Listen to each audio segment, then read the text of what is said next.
राजस्थान की राजनीति में डॉक्टर किरोड़ीलाल मीणा का नाम एक अलग अंदाज और तेवर के लिए जाना जाता है। वे न केवल एक धारदार वक्ता हैं बल्कि तेज तर्रात आंदोलनकारी नेता भी हैं। उनके कई चर्चित किस्से हैं जिन्होंने उन्हें प्रदेश की राजनीति में एक खास पहचान दिलाई। आइए जानते हैं उनके कुछ दिलचस्प और चर्चित किस्सों के बारे में। पहले किस्से की बात करें तो 2022 में जब अशोक गहलोत सरकार सत्ता में आई थी, तब किरोड़ीलाल मीणा करप्शन के मुद्दे को लेकर के राजस्थान विधानसभा के बाहर फुटपाथ पर ही धरने पर बैठ गए थे। उन्होंने राज्य सरकार पर खनन घोटाले और करप्शन के आरोप लगाए और सीबीआई जांच की मांग की।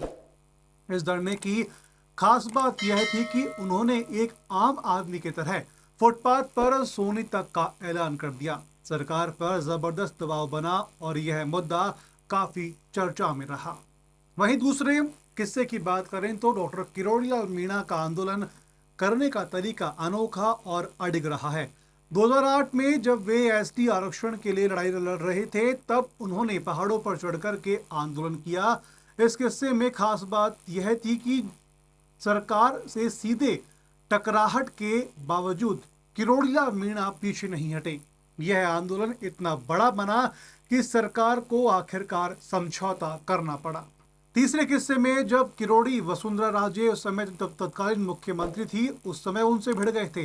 दरअसल 2003-2008 के बीच में जब वसुंधरा राजे मुख्यमंत्री थी, तब किरोड़ीलाल मीणा उनकी सरकार के कई फैसलों के विरोध में थे।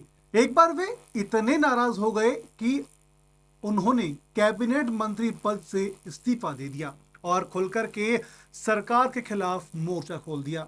उस दौरान उन्होंने आरोप लगाया कि सरकार आदिवासी और पिछड़े वर्ग की अनदेखी कर रही है। इस घटना के बाद वे राजस्थान की राजनीति में एक मजबूत विपक्षी नेता बनकर के उभरे। हालांकि मंत्री पद से इस्तीफा देना उनके लिए कोई बड़ी बात नहीं है। फिलहाल वर्तमान में भजनलाल सरकार में भी किरोड़ीलाल मीणा ने मंत्री पद से इस्तीफा दे रखा है, क्योंकि 2024 लोकसभा चुनावों में बीजेपी की हुई हार के बाद अपना वादा निभाते हुए उन्होंने मंत्री पद से अपना इस्तीफा दे दिया। वो बात अलग है कि अभी तक किरोड़ीलाल मीणा का इस्तीफा मंजूर नहीं हुआ है। अंतिम किस्से की बात करें तो 2025 में किरोड़ीलाल मीणा ने फोन टेपिंग मामले में अपनी ही सरकार पर सवाल खड़ा किया। उन्होंने दावा किया कि उनका फोन टैप किया जा रहा है, सीबीसीआईडी उनके पीछे है। हालांकि उसके बाद में सरकार की ओर से बयान भी आए, लेकिन उसके बाद फिर से किरोड़ीलाल मीणा ने अपनी ही सरकार पर फोन टैपिंग का आरोप फिर से लगा दिया। हालांकि राजस्थान के कैबिनेट मंत्री किरोड़ीलाल मीणा बीते कुछ समय में काफी चर्चाओं में रहे, कभी अपने इस्तीफे को लेकर तो कभी एसआई भर्ती पेपर लीक मामले में बयानबाजी करके सुर्खियां बटोर रहे हैं। बीते दिनों किरोड़ीलाल मीणा ने भजनलाल सरकार पर भी फोन टैपिंग के आरोप, जिस तरह आपको मैंने पहले बताए, वो लगाए थे और इसके बाद उन्हें बीजेपी की ओर से एक कारण बताओ नोटिस है वो भी जारी किया गया था। खैर, ये तो किरोड़ीलाल मीणा के कुछ किस्से थे जो हमने आपसे शेयर किया। उम्मीद करते हैं कि आपको तमाम किस्से हैं वो पसंद आए होंगे, तमाम जानकारी है आपको पसंद आई होगी। ऐसी और भी खबरों के लिए आप बने रहिए पंजाब केसरी के साथ।